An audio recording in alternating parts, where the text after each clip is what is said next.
ভারতীয় রেলওয়ের ticket checker হিসেবে জীবন শুরু করেও কিংবদন্তি ক্রিকেটারদের একজন হিসেবে নিজেকে প্রতিষ্ঠিত করেছেন মহেন্দ্র সিং ধোনি, হয়েছেন ভারতীয়দের নয়নের মণি। বর্তমান সময়ে ভারতের সবচেয়ে জনপ্রিয় ক্রিকেটারের কয়েকদিন পরেই ৪৩ বছরে পা দিতে যাওয়া এই উইকেট কিপার ব্যাটসম্যান। ভারতকে বিশ্বকাপ জেতানো এই অধিনায়কের সাফল্যের শুরুটা হয়েছিল টি-20 ফরম্যাট দিয়েই। ২০০৭ সালে ধোনির হাত ধরে টি-20 বিশ্বকাপ জিতেছিল ভারত। ধোনি টি-20 বিশ্বকাপ খেলেছে আরও ৫টি। দলকে সাফল্য এনে দেওয়ার পাশাপাশি পারফর্মার হিসেবেও তিনি নিজেও ছিলেন সফল। বৃষ্টি বাধায় বিশ্বকাপ অভিষেক ম্যাচে মাঠেই নামা হয়নি ধোনির, তবে সেই আক্ষেপ পরের ম্যাচগুলোতে ভালোই মিটিয়েছেন ব্যাট হাতে। টানা ৫ ম্যাচেই ২ অঙ্ক স্পর্শ করেছিলেন ধোনি।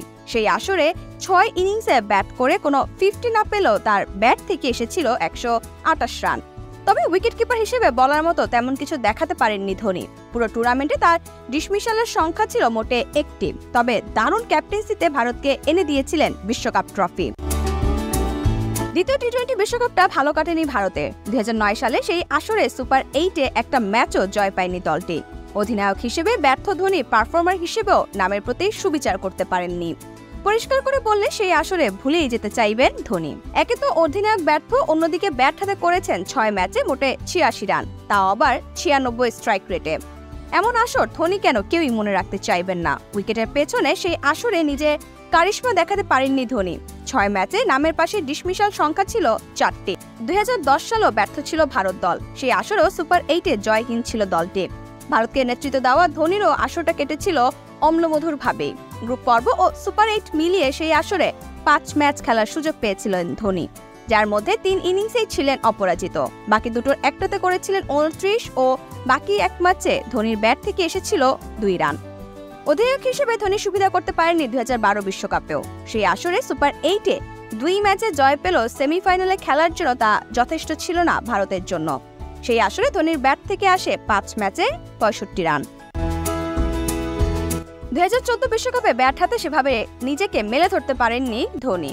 তবে অধিনায়ক হিসেবে নিজের কারিশমা আরও একবার দেখিয়েছিলেন তিনি। ২০০৭ সালের পর টি-20 বিশ্বকাপে সেই আসরে ভারতকে অপ্রতিরোধ্য বানিয়ে ফেলেছিলেন ধোনি। অপরাজিত থেকে দলকে তুলেছিলেন ফাইনালে। যদিও ভারতকে দ্বিতীয় টি-20 বিশ্বকাপটা জেতাতে পারেননি।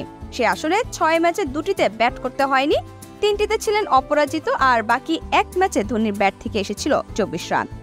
সব মিলিয়ে ২০১৪ টি-20 বিশ্বকাপে ধোনির ব্যাট থেকে এসেছিল ৫০ রান, গড়ও সেই ৮৫।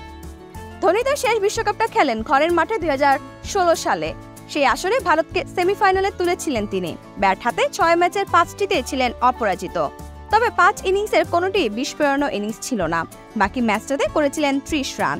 সব মিলিয়ে টি-20 বিশ্বকাপ আসরে ধোনি খেলেছেন ৩৩ ম্যাচ। ব্যাটিং পজিশনের কারণে কোনো 50 না পেলেও রান করেছেন ৫২৯। ১৪ বার ছিলেন নট আউট। ব্যাটিং পরিসংখ্যান বিবেচনায় নিলে ধোনিকে টি-20 বিশ্বকাপের কিংবদন্তি বলার সুযোগ নেই। কিন্তু ধোনির মতো ক্রিকেটারকে কি শুধু পরিসংখ্যানের মাপকাঠিতে মাপা সম্ভব? কমেন্ট বক্সে জানিয়ে দিন মন্তব্য। ধন্যবাদ।